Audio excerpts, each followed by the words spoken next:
हवा यहाँ है, आत्मा की आवाज यहाँ है, कुछ होने पर है, नया होने पर है, अब यहाँ होने पर है,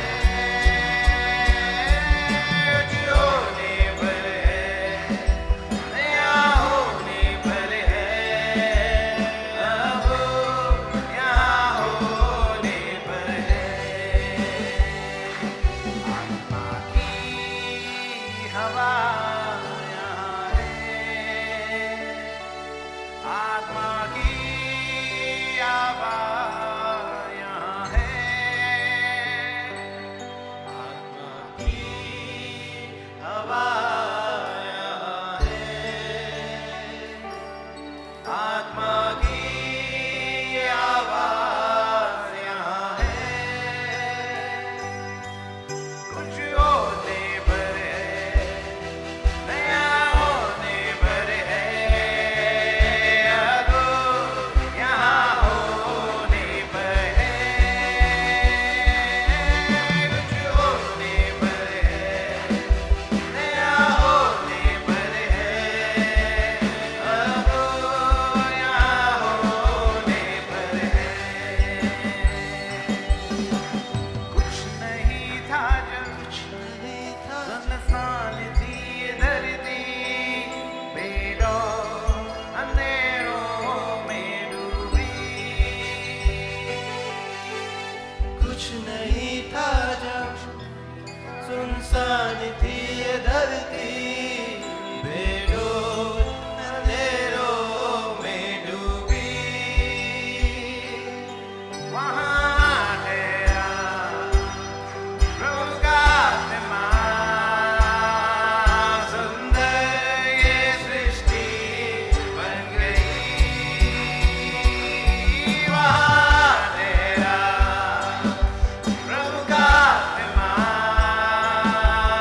सुंदर ये सृष्टि बन गई, कुछ होने पर है, नया होने पर है, अब यहाँ होने पर है, कुछ होने पर है, नया होने पर है, अब यहाँ होने पर है,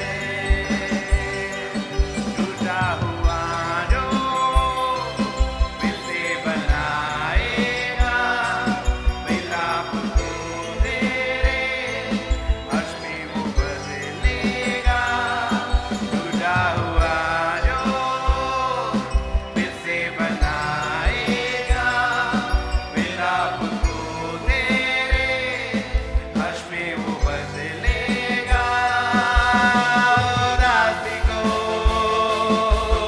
आनंद से भरेगा, कुछ होने पर है, नया होने पर है, अब यहाँ होने पर है, कुछ होने पर है, नया होने पर है, अब यहाँ होने पर है, अब यहाँ होने पर है, अब यहाँ होने पर है, अब यहाँ होने पर है। हालेलुया। परमेश्वर का हम धन्यवाद करते हैं आज की इस सुबह के लिए। परमेश्वर आपको शक्ति दिया, सामर्थ दिया। मौसम भोर को बहुत खराब था, बहुत बारिश थी, थोड़ा रुका फिर बारिश हुई, फिर भी हम प्रभु का धन्यवाद करते हैं कि सब कुछ का करने वाला वही है। मौसम उसके हाथ में है, सब कुछ उसके हाथ में है। बस इतना ही हम कह सकते हैं कि हम बचपन से बहुत सी बातें परमेश्वर के नबी भविष्यवक्ता अपने पास्टरों के द्वारा हम सीखते आ रहे हैं। बाइबल में हम खुद पढ़ते हैं कि जब तुम मौसम को बदलते हुए देखो, हर बातों को आप तुम होते हुए देखो। जो घटनाएं बाइबल में लिखी हैं, जब आपके होने के समय में आप इन चीज़ों को पूरा होते हुए देखते हैं तो आप के जीवन में परमेश्वर का भय आना चाहिए। उनके जीवन में भय नहीं आता है जो बाइबल नहीं जानते हैं, पर जिनके जीवन में भय आता है, जो बाइबल जानते हैं, इस प्रकृति को बदलते हुए। आपने कभी हमारे समय में हमारी उम्र इतनी नहीं है, फिर भी काफ़ी हमने अपने जीवन का बहुत सा पड़ाव हमने पार कर दिया। अगर हम भजन 90 में जाएं तो मूसा के संदेश के 70 और 80 60 तो हम पार ही कर गए। 10 ईयर्स, इस 10 ईयर्स में क्या हो जाएगा, 20 ईयर्स में क्या हो जाएगा, 60 ईयर्स हम देखते आ रहे हैं। और 16 और 60 में बहुत आनंद है। 16 ईयर्स में एक उद्धारकर्ता का जन्म हमारे अंदर हो गया। उसने हमारे ऊपर अपने आप को प्रकट किया।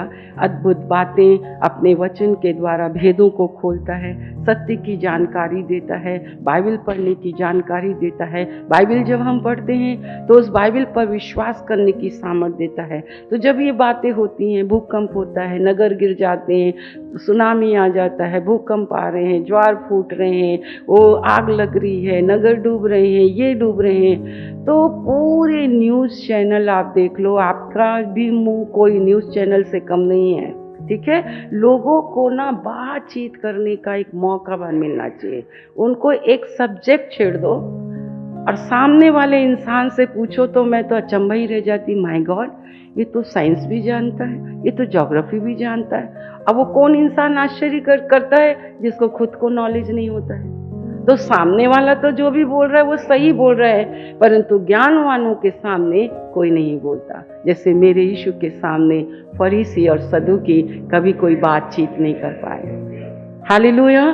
पर हम परमेश्वर का धन्यवाद करते हैं। जब इन बातें जब होती हैं तो मैं धन्यवाद करती हूँ। कई बार भूकंप हुए, हिला, लोग पूछते हैं आपको पता चला? हमें तो पता नहीं चला। दिल्ली में बहुत बार पता नहीं चलता है मुझे। हम हमेशा प्रभु के साथ हम बैठते हैं और हमें मालूम है ये पीड़ाओं का अंत है। लिखा ये पीड़ाओं का अंत है, ये पीड़ाओं का आरंभ है।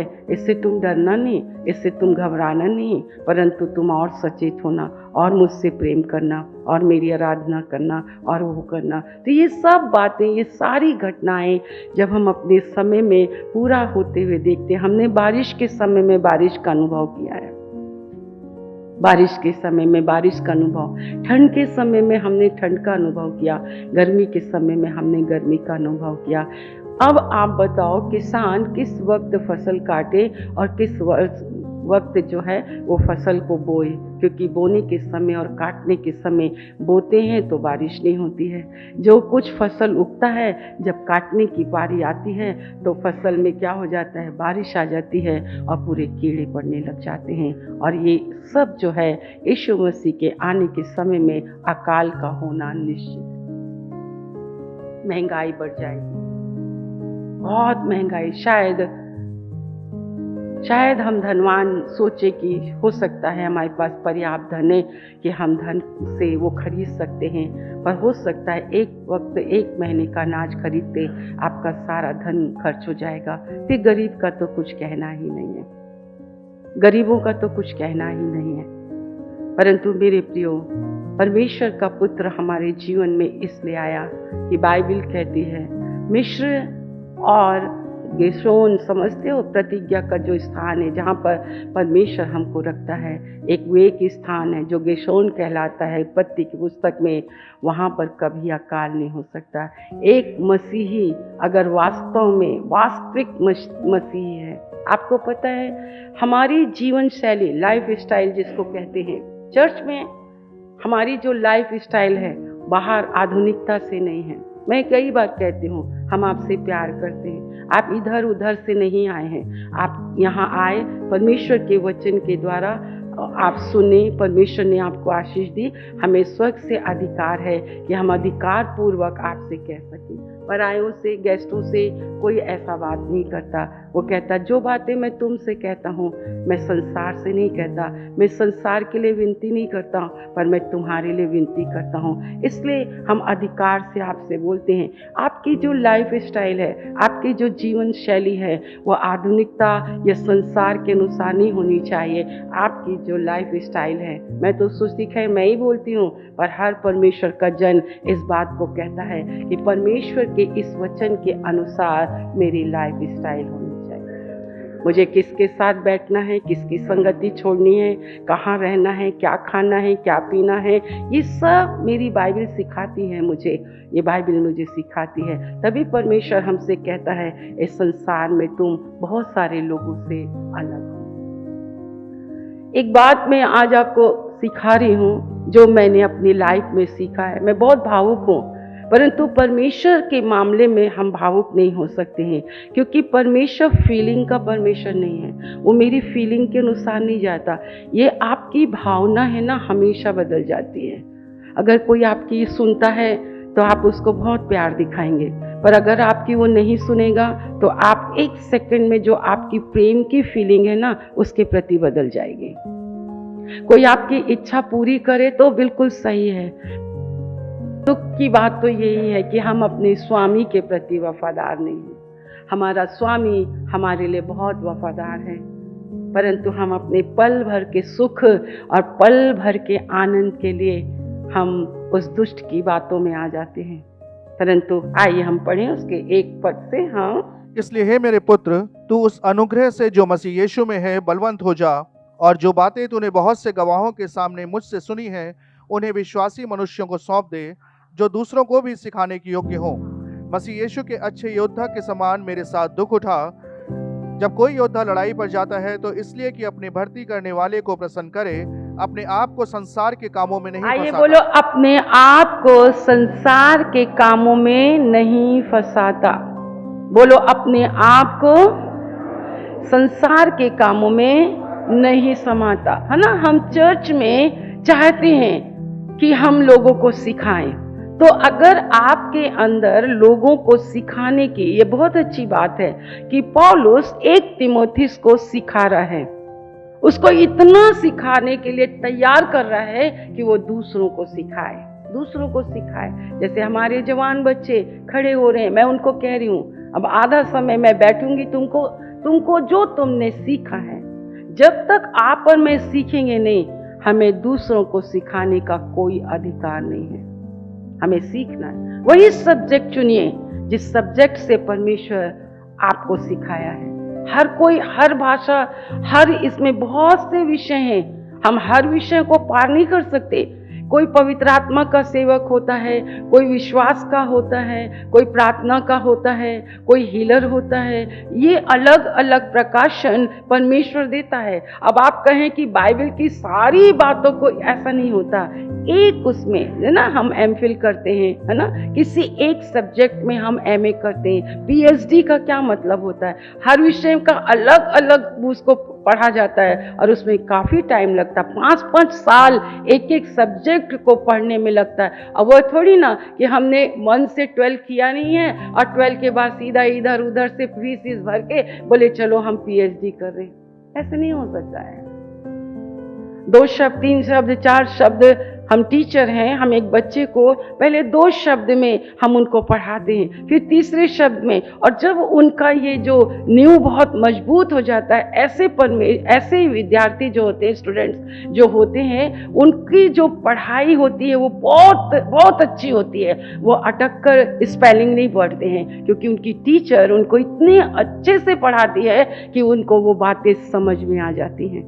पौलुस एक बहुत अच्छा शिक्षक था, जो आज के युग में रैली कोई ऐसा होगा, दुख उठाने वाले कोई नहीं है, दुख की भट्टी में डालकर सीखने वाले कोई नहीं है। मैं आपको लेकर चलूंगी परमेश्वर के वचन के, और उसके आधार पर आप ध्यान से सुनिए। और सबसे पहला, यदि मैं और आप विधि के अनुसार प्रभु भोज ना खाएं, नियम के अनुसार इस देह को ना खाएं, नियम के अनुसार इस लहू को ना पिए, तो शायद एक प्रभु भोज आपके लिए बिल्कुल निरर्थक है, कोई काम आपके जीवन में नहीं करेगा।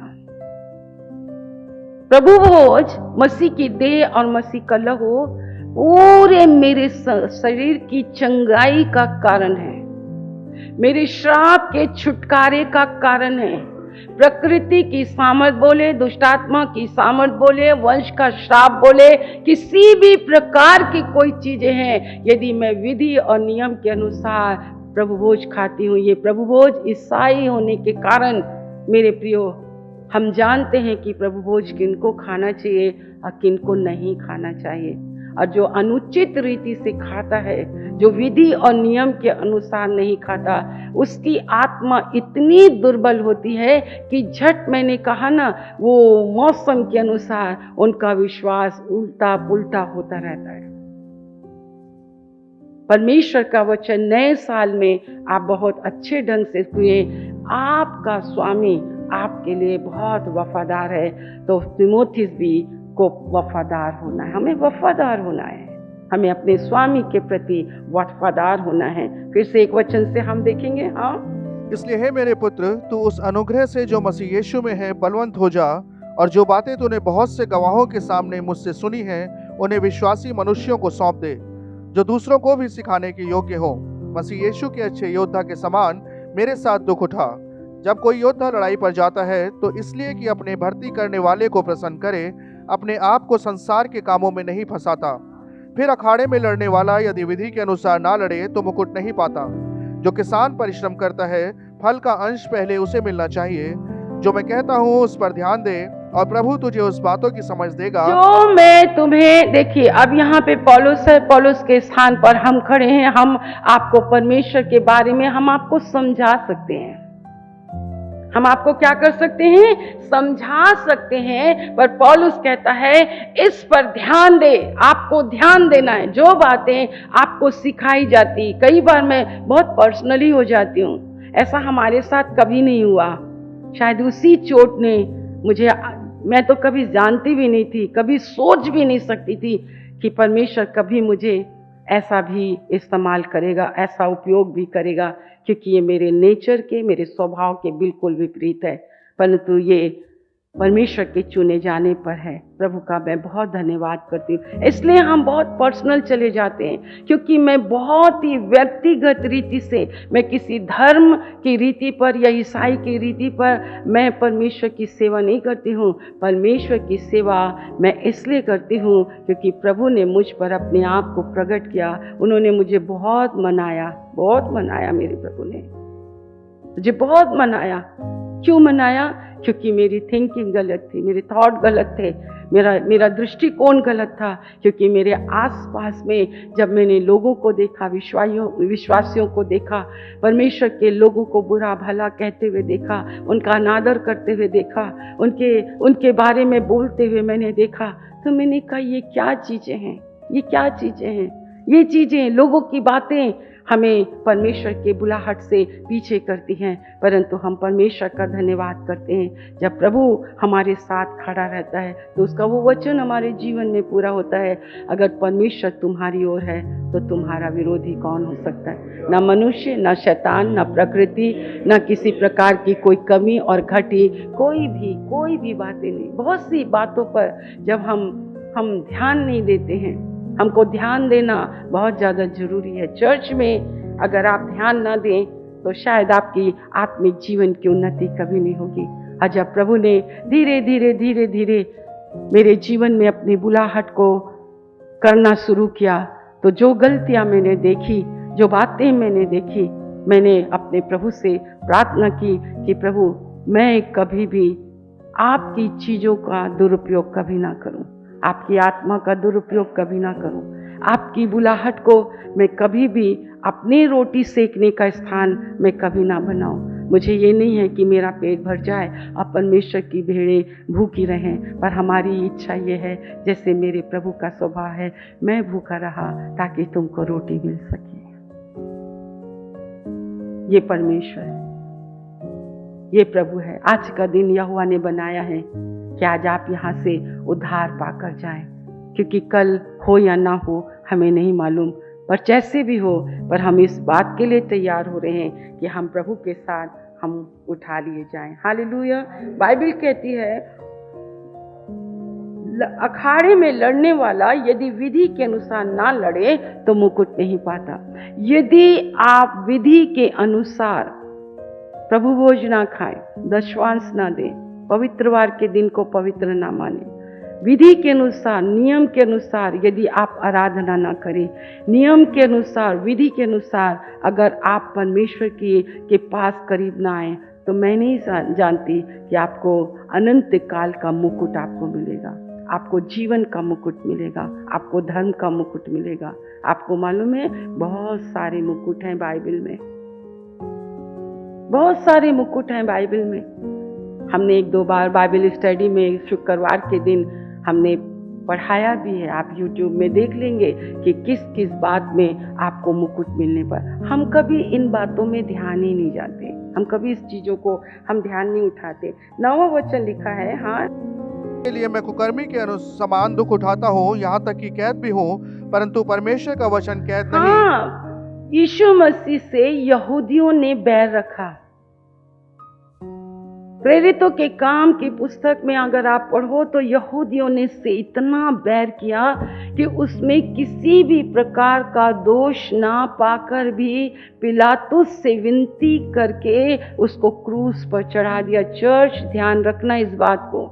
उसने कहा कुकर्मियों के समान। सोचो आप कि लोगों ने सच्ची बात सिखाने वाले, और उसने कहा दूसरों को भी सिखाने के योग्य हम बने। आप एक अच्छे पिता, एक अच्छे पति, एक अच्छी माँ, एक अच्छी दादी आप बन सकते हैं अगर आप परमेश्वर के अनुसार आप चलें तो। हालेलुया। परमेश्वर का हम धन्यवाद करते हैं, प्रभु का हम बहुत ही धन्यवाद करते हैं इन चीज़ों के लिए। आइए 7वां अध्याय को हम देखें, उसके 26 वचन से हम पढ़ेंगे। हाँ, दूसरे दिन जब वे आपस में लड़ रहे थे तो वे वहां आ निकला और ये कह के उन्हें मेल करने के लिए समझाया, हे पुरुषों, तुम तो भाई भाई हो, एक दूसरे पर क्यों अन्याय करते हो। ये मूसा के विषय में है, आगे चले। हाँ, परंतु जो अपने पड़ोसी पर अन्याय कर रहा था उसने उसे ये कहकर हटा दिया, तुझे किसने हम पर हाकिम और न्यायी ठहराया है? क्या जिस रीति से तूने कल मिस्री को मार डाला, मुझे भी मार डालना चाहता है?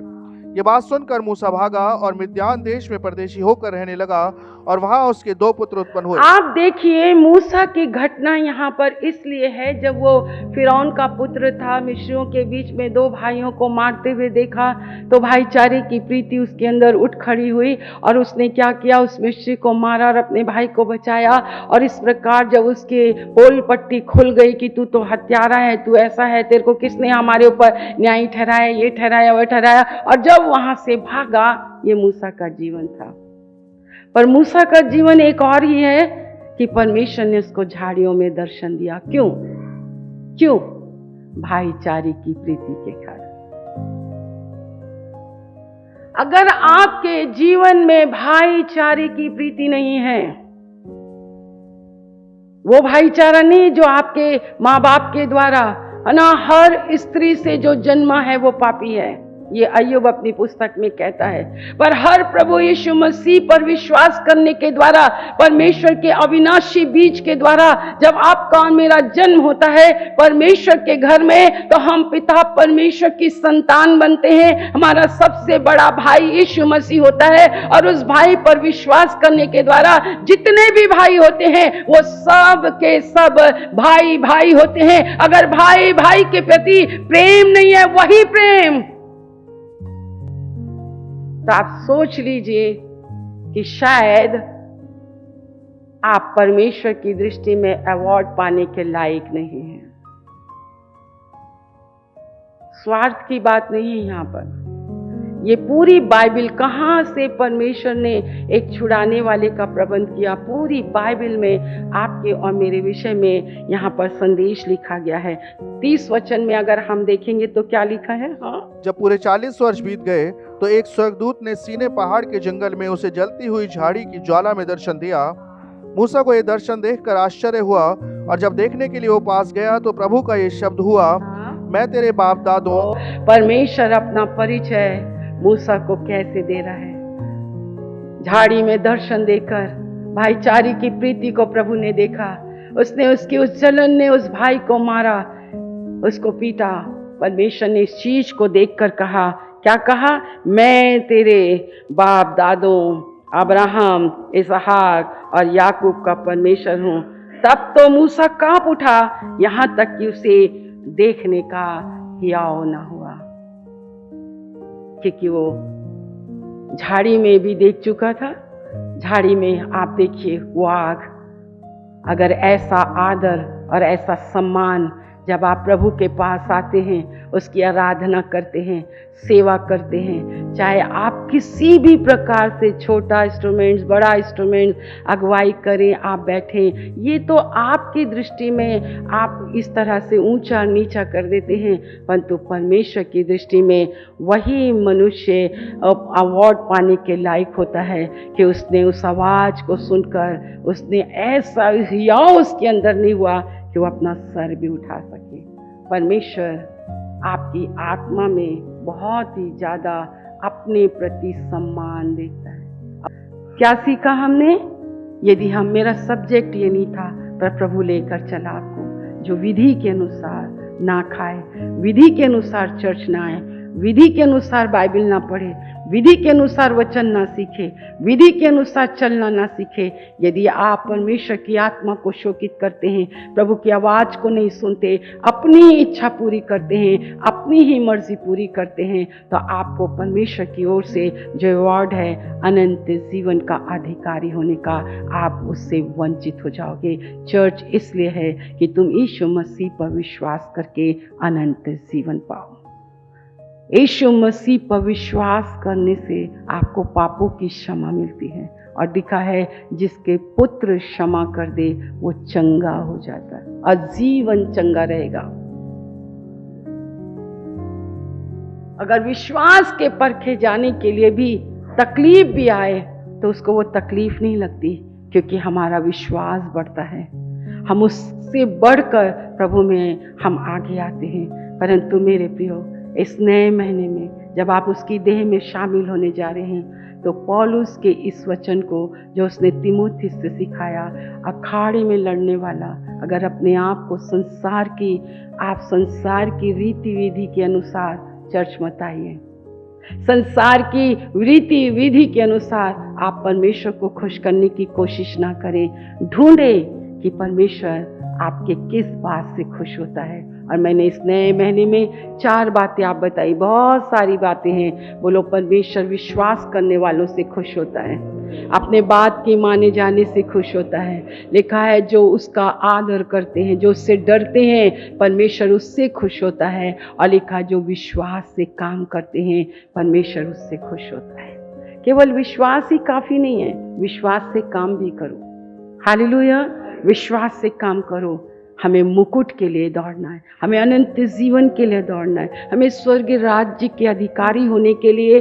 स्वर्ग तो हम जाएंगे, परंतु इसीलिए नहीं, परंतु वो मेरा परमेश्वर है, वो मुझे, उसने देखा, मुझ पर तरस खाया, अनंत जीवन। पौलुस ने कलीसिया को तंग किया, उसने यीशु मसीह को तंग किया। आज जहाँ पे भी आपको लगता है ना, यूट्यूब में जो तुम ये सब सुनते रहते हो, बोलो प्रभु आप उन्हीं को पकड़ लीजिए, प्रभु आप उन्हीं को पकड़ लीजिए, प्रभु आप उन्हीं को पकड़ लीजिए, जैसे आपने शाऊल को पकड़ा और उसने तेरे नाम का। किसी से नफरत मत करें, अहिंसा हिंसा की बातें मत फैलाएं। कुछ यूट्यूब में लाके कुछ करने को तो है नहीं, बस भेजते रहेंगे, शेयर भेजते रहेंगे, शेयर करते रहेंगे। और जबकि ये यूट्यूब अब कमाई का जरिया बन गए, तो थोड़ा बुद्धिमान बन जाओ।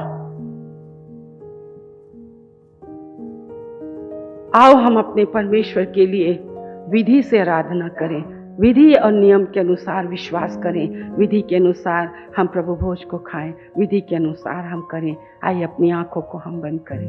प्रभु ने आज आपको एक अच्छा मौका दिया, वो उतर आया, वो उतर आएगा। जब कभी आप गम के उसमें होगे, आप परेशानियों में होगे, दुष्ट आत्माओं में होगे, ओ परमेश्वर का वचन जैसा हमको लेकर चलता हम लेकर चलें। यहाँ कोई सीखी सिखाई बातें नहीं है मेरे प्रियो, विधि के अनुसार। कितना अच्छा उदाहरण परमेश्वर ने रखा है। अगर हम विधि के अनुसार ना खाएं, प्रभु के एक अच्छे ईश्वरीय प्रबंध के लिए अपने परमेश्वर का धन्यवाद करें। जब कभी तुम इसे खाते और पीते हो, तो जैसी ही रोटी आपके हाथ में दी जाती है ना, आप कहो प्रभु ये आपकी देह मेरे लिए तोड़ी गई, और अपनी देह को देखो, आज स्वस्थ हैं, भरे चंगे हैं, अच्छे हैं, बीमार भी हैं, डॉक्टरी रिपोर्ट भी है। विश्वास से खाओगे आप चंगे हो जाओगे, सीधे खड़े हो जाओगे। 18 वर्ष से एक स्त्री को कुबड़ करने वाली दुष्ट आत्मा ने उसे बांध रखा था। कितने वर्षों से मृत्यु के बंधन में आप हैं मेरे प्रियो। आपने तो इलाज बाहर ढूंढ निकाला है, इलाज तो अंदर है। इलाज क्रूस में है, इलाज उस लहू में है, उस देह के खाने में है। धन्यवाद प्रभु इस देह के लिए, इस लहू के लिए, इस विधि के लिए, इस विधि के लिए। इसे रोज खाना चाहिए। मेहरबानी से जब आप सामने आते हैं सोच समझ कर आए। पहले आप आते रहिए, विश्वास करना सीखें। अगर आपको लाइन से बाहर कर दिया जाएगा तो फिर आपको इंसल्ट सी महसूस होती है। पहले आप बराबर चल, ये नहीं आज आ गए हैं तो हम प्रभु भोज खा लें। नहीं, ये कौन खाता है? जो बातें हमने कही उस पर विश्वास करते हैं। इसे खाने का अधिकार कौन है? मैं तेरा इब्राहिम इसहाक का परमेश्वर। कौन लोग खाते हैं? जो एक ही ईश्वर को मानते हैं, वो किसी और के आगे झुकते नहीं, वो आकाश के तारागणों को नहीं भूखते। कौन खाता है इसे? जो इसे खाता और पीता है, जो अपने पाप से छूट गया। हम इसे खा के शराब, पानी, सिगरेट, ड्रग्स हम खाते हैं। आप अपनी आत्मा में मर जाओगे। पर हम इसलिए खाते हैं कि परमेश्वर हमें नशाखोरी से छुटकारा देता है। हम दाखरस पीते हैं, परमेश्वर की आत्मा से हम भरते हैं। ये विधि है, महीने भर परमेश्वर आपको स्वस्थ रखता है। डॉक्टर की रिपोर्ट कैंसिल कर देता है। आइए थोड़ी देर आप प्रार्थना करें, यीशु मसीह के विषय में सोचें, उसने आपके बारे में क्या किया है। मैं कैंटीन स्टाफ को पहले बुलाना चाहूंगी। आप आइए, क्रूस को अपनी आंखों के सामने लेकर आए, गुड फ्राइडे को अपनी आंखों के सामने लेकर आए। अपनी उंगलियां निकाल लें। आज तक जितने भी वर्ष से आप चर्च आ रहे हैं, आपने यीशु मसीह के बारे में क्या क्या सुना, जो आपके लिए उसने किया, और उसका आपके जीवन में क्या क्या अर्थ रखता है। आप चर्च क्यों आते हैं? आपके चर्च आने का वजह क्या है? शारीरिक पूर्ति कि आत्मिक रीति से बढ़ना? चर्च आने का आपका उद्देश्य क्या है? शारीरिक रीति से उन्नति पाना, शारीरिक रीति से आशीष पाना, कि आत्मिक रीति से आशीष पाना, आपकी आत्मा बलवंत हो, आप पाप से छूटते जाएं, पाप की सड़ाहट से छूटते जाएं, आप पवित्र आत्मा से परिपूर्ण होते चले जाएं, आत्मा के फल आपके अंदर लगे। क्या आप अपने अंदर अपने बाप दादों की चाल चलन से छूटता हुआ महसूस कर रहे हैं कि आज भी आपकी बातें टेढ़ी की टेढ़ी है, आज भी आपका देखना टेढ़ा है? इसे खाकर पीकर आप दुर्बल हो जाओगे, आप निर्बल हो जाओगे, आप कमजोर हो जाओगे।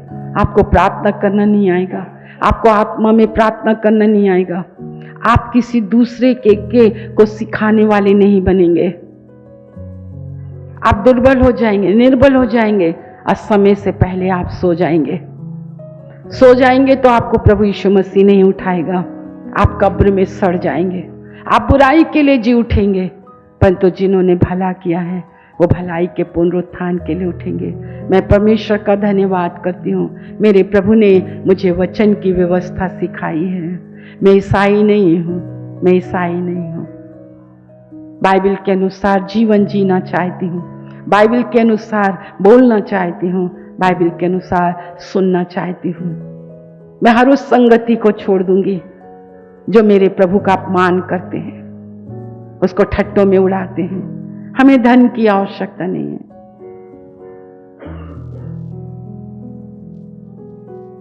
आज के इस दिन के लिए हम प्रभु का धन्यवाद करें। शारीरिक आशीषों से आत्मिक आशीषें बहुत बड़ी हैं।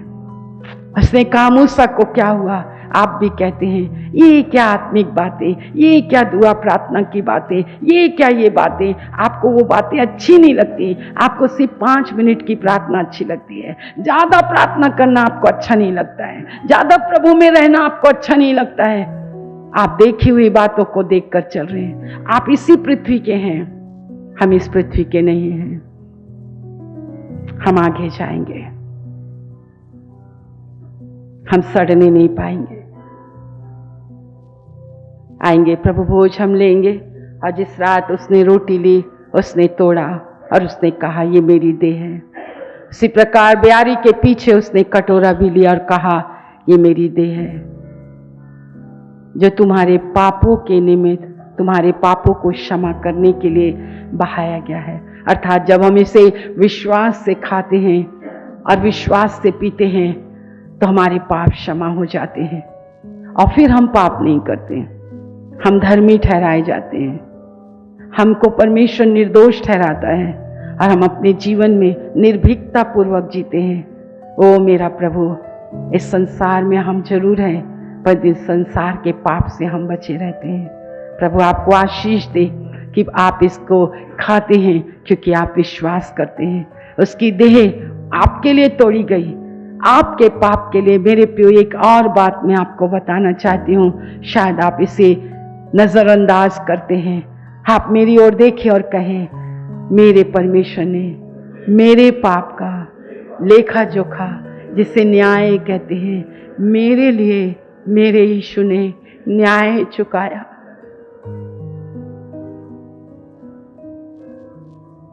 इसलिए याद रखे योग्य है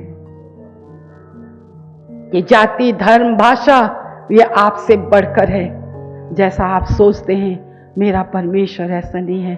कहो उसने मेरे लिए न्याय किया, न्याय चुकाया, न्याय चुकाया। मुझे मरना था, मैं आज जीवित हूँ और मैं जीवित रहूंगा, पिता के सन्मुख खड़ा रहूंगा, क्योंकि यीशु मसीह के कारण, यीशु मसीह के कारण। इसलिए मैं उसकी देह को खाता और उसके लहू को पीता रहूंगा जब तक कि मेरा प्रभु मुझे अंतिम दिन जिला ना उठाए, आसमान में ना उठाए। आइए इस अद्भुत प्रभु यीशु मसीह के लिए, उसकी देह के लिए, उसके लहू के लिए हम अपने परमेश्वर का आदर करें। Hallelujah Lord, hallelujah Lord. Thank you Lord, thank you Lord. इस तेल और जल को छू लीजिए। यीशु के नाम से यीशु का लहू बन जाए, यीशु के नाम से यीशु का लहू बन जाए, यीशु मसीह नासरी के नाम से यीशु का लहू बन जाए, यीशु मसीह नासरी के नाम से यीशु का लहू बन जाए। आपके वचन की सामर्थ, पवित्र आत्मा की सामर्थ के द्वारा प्रभु वो खुदावंद ये तेल छू लीजिए। जो कोई बंधुआई में है, पाप की और शैतान की, निर्धनता की, रोग और बीमारी, यीशु के नाम से, यीशु के लहू से नष्ट हो मेरे प्रभु, नष्ट हो जाए और उन्हें बाहर निकालिए प्रभु, उन्हें बाहर निकालिए मेरे परमेश्वर पिता, ताकि वो आपको जाने पहचाने, उनका जीवन आपके हाथों के द्वारा संवारा जाए, एक एक के ऊपर आपका हाथ पाया जाए। एक एक को छू लीजिए। जो कोई विश्वास से पिए लगाए वो चंगा हो जाए मेरे परमेश्वर। अगर अड़ोसी पड़ोसी कोई बीमार हो मेरे परमेश्वर, जब उन्हें दें वो भी चंगा हो जाए। हालेलुया। लोगों को परमेश्वर बाहर निकालिए अंधकार की शक्तियों से और लोग आपकी शरण में आए और परमेश्वर आशीषित हो और मेरे प्रभु परमेश्वर पिता उनके जीवन में आपका राज्य स्थापित हो। आपने सुना है, धन्यवाद। यीशु के नाम से आमीन।